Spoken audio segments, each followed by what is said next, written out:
Bonjour à tous. Alors, je vous avais promis trois choses même. Une rencontre à nouveau avec Pascal et une surprise. Alors, la surprise, c'est Ingrid. Parce que Ingrid, elle est connue. Alors, Ingrid, c'est une chanteuse, une résistante, celle qui allait aussi avec les Gilets jaunes et qui faisait aussi les manifestations. Mais ce qu'il y a, c'est qu'on ne connaissait pas Ingrid, environnement, l'écologie, l'agroécologie. Alors moi je le savais parce que elle vient souvent nous voir sur les terrains et voilà. Et ça faisait vraiment un plaisir fou. Ça fait longtemps, hein, ça fait plus d'1 an qu'on disait Ingrid, la rencontre avec Pascal. Et Pascal, je vais te poser une question. On va essayer de la répondre en 3 minutes. Oui. Comment ça se fait que tu es connu dans le monde entier? Attends, tu me l'as dit de temps en temps, de Belgique, d'Irlande. Oui. Tu m'as dit il y aurait peut-être même des essais qui sont faits par certains gouvernements sur tes semences. Ah oui, Truc oui, de et ouf. puis, non, et surtout les chercheurs. Oui. Ça, par exemple, il y a quelques années, là, il y a une directrice de recherche de l'INRA qui est venue et elle nous a expliqué qu'en fait, là, sur par exemple 800 chercheurs à l'INRA de Montpellier, il y en a au moins 400 qui s'inspirent de mes travaux pour faire leur propre recherche. En fait, ils essayent de comprendre ce que j'arrive à faire, quoi. Voilà, mais c'est pas ils n'y arrivent pas forcément, hein, mais parce qu'en fait, ils devraient de base remettre en question tout ce qu'ils ont appris. Et ceux qui sont chercheurs aussi et enseignants, eh ben, par exemple, j'ai un copain, il est généticien des plantes et prof à l'université. Eh ben, il veut pas admettre, il veut pas admettre que je fais pas de la sélection massale et que je fais quelque chose de totalement différent qui en fait n'a pas de nom. Il n'y a pas aucun mot dans aucune langue pour expliquer ce que je fais. C'est tellement naturel, c'est tellement Oui, évident, mais- c'est tellement... Oui, mais parce que moi, en fait, il y a plus que ça. Bon, parce que le truc, c'est que si tu veux, ce que je fais avec les semences, hein, eh ben, il y a 70% maintenant que je peux arriver à expliquer avec des effets épigénétiques, avec la biologie, avec la mémoire génétique et tout ça. Oui. Ouais.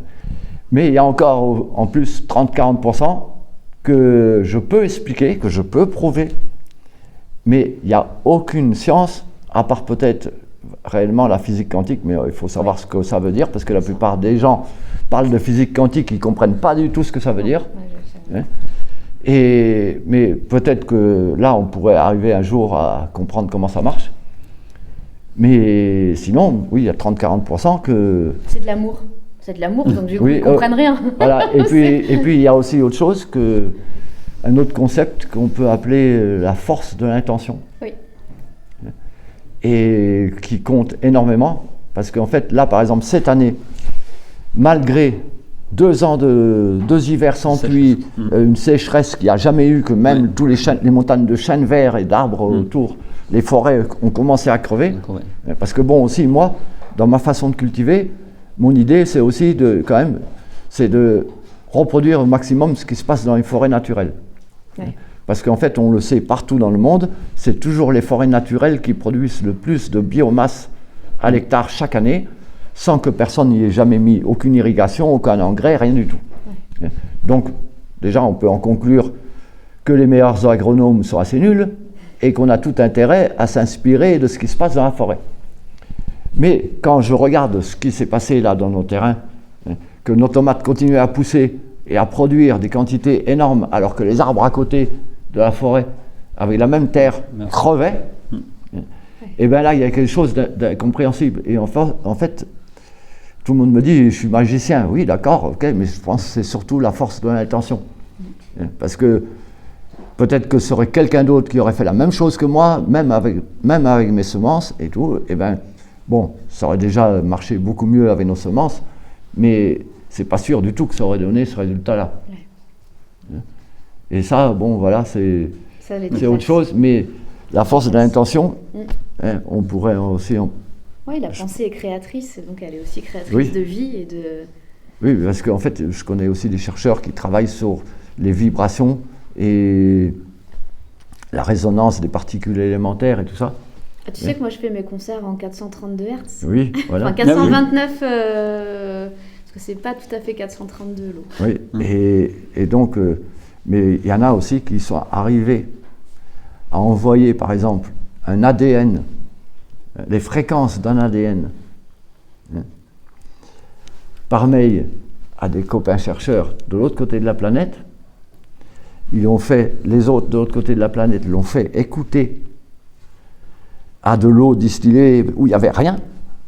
Et ça a reproduit à 99% l'ADN qu'ils avaient envoyé par mail. Ça veut dire aussi... Bah, c'est la physique quantique en fait. Il Oui, n'y a pas mais- de notion de distance et de temps. Alors, c'est- je connais aussi des chercheurs qui prouvent qu'on peut soigner les gens avec des sons, avec des vibrations et tout ça. Oui, oui, oui, oui, ça, c'est On vrai. peut soigner des tas de trucs, mais on peut aussi tuer. Et on peut aussi faire pire.